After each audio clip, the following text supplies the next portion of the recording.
Hello. Yeah, thank you for watching another video. Hopefully not too boring for everybody. I just tried to make my videos just uh, as educational as possible for the things that are relevant to what I do. Um, so I have Drosera Scorpioides that are in a sterile environment. They are grown from gamma, and my goal was to be able to provide Drosera Scorpioides. I want to be able to provide them um, in a way that is more consistent. Like ICPS won't take my gamma; they're too hard to store. So I wanted to come up with a solution because I want to be able to provide you guys with Scorpioids pretty much any time of the year and not be just dependent on the gamma production. So that is my goal, my intent. Sorry for this back here, guys. This is another video that I'm working on. As you can see, you can probably tell it's a bunch of Saracenia seeds there, but yeah, that's another project. But the way that I deflask, I guess if you want to call it in the technical world, deflasking. The way I deflask these is really quite simple. Hold on, let me grab a Ziploc because I'm going to need a Ziploc. And, this is going to be pretty typical for anything that you get in an in vitro kind of environment.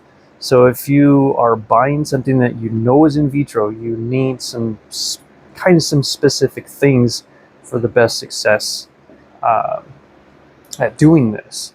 So what I do is I have just some RODI water here that's got just a couple drops of Team 20 in it, and I have ppm in it. ppm is available on Plant Cell Technology. Francisco, it's a great guy. He's a great guy. Easy website. ppm if you want to really reduce contaminants, and this is what I use to, well, kill bugs. Yeah, decontaminate, I should say. Again, these are in vitro. They're in a sterile environment, and when I sell these and ship these out, they come with big long tweezers because not everyone has long tweezers.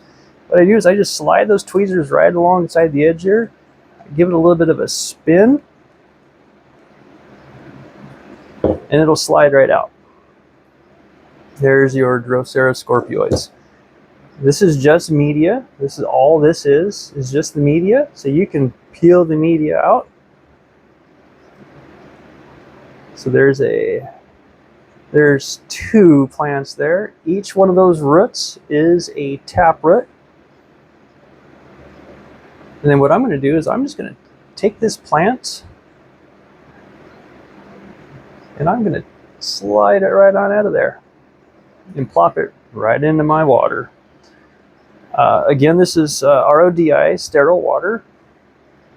Well, sterile as it can be. I mean, it's an open container, but the nice thing about the Drosera Scorpioides here is the taproot, as long as it's fairly straight, will slide right out of your gel media here. It'll slide right out. Oops, as I drop everything in there. I was just washing it off, I guess.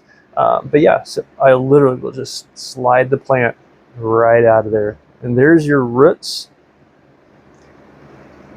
Let me see if I have you guys in view here. So there's the roots. They slide right out of the media. I don't want the plant to get dry, so I will leave it in there to stay wet and submerged. Again, this has got ppm in it, so right now it's just helping it to stay clean. I have a pot here that I have already pre-sterilized. What I do is I sterilize the top edge of the pot. Down here is not really going to matter because it's going to have microbes in it from the media. Let me get some media in here.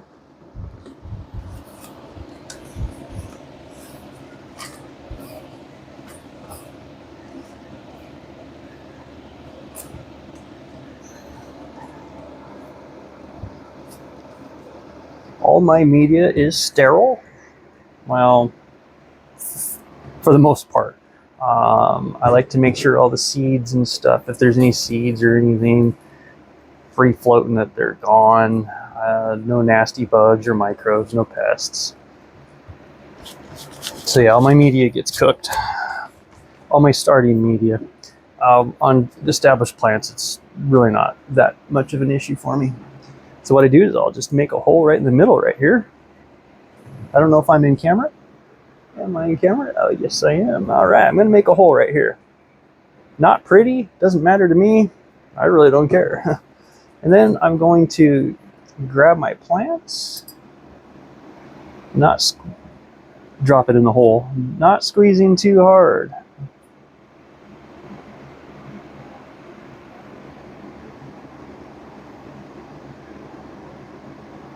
And I will just take these plants and set them right on top of the media here.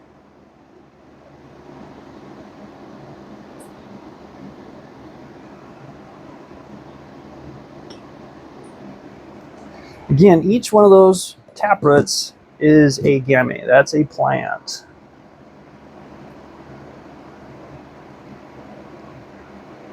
So you can always tell how many plants you're going to get by counting the number of taproots that you see in my tubes. And then what I do is I just lean those long taproots. The taproot is key on these Drosera, or the Drosera Scorpioides here. That taproot is key. You break that taproot, and yeah, you're probably going to set these plants back a long ways. Just like that.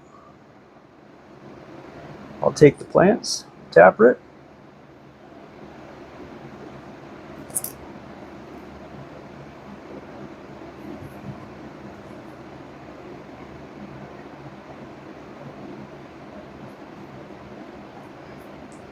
and then I'll reach in with the tweezers and push back into the center, because remember I dug a big hole there.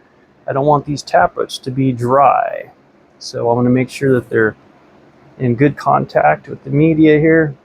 This is just sphagnum peat moss, Canadian, and perlite. Little bit of perlite. I won't use a lot of perlite because I don't want it to drain too fast. And then I got to get it covered as quick as I can, because these will, if you have any mold spores in your air, well, everyone's got mold spores. If they pick up bad mold spores, those mold spores will take off on you and ruin your plant. So you want to kind of make sure you do cover it as quickly as possible, at least in my opinion. And there it is, Drosera Scorpio. It's going to go in a tray of water, a tray that's got about 1/4 inch of water. And then as this soaks up the water, the media will settle down and keep those roots covered. But that's it right there. I have 1, 2, 3, 4, 5, 6, 7 Scorpioid plants there for you. So that's what it is, guys. Slide those plants out, plant them up in the best you can sterile environment. Give it a couple weeks, and then slowly start to pull it out of the high humidity, and yeah, it should live just fine for you. These guys are robust, no matter what you read on the internet. So, think you guys got any questions? Leave them down below. We'll catch the next one.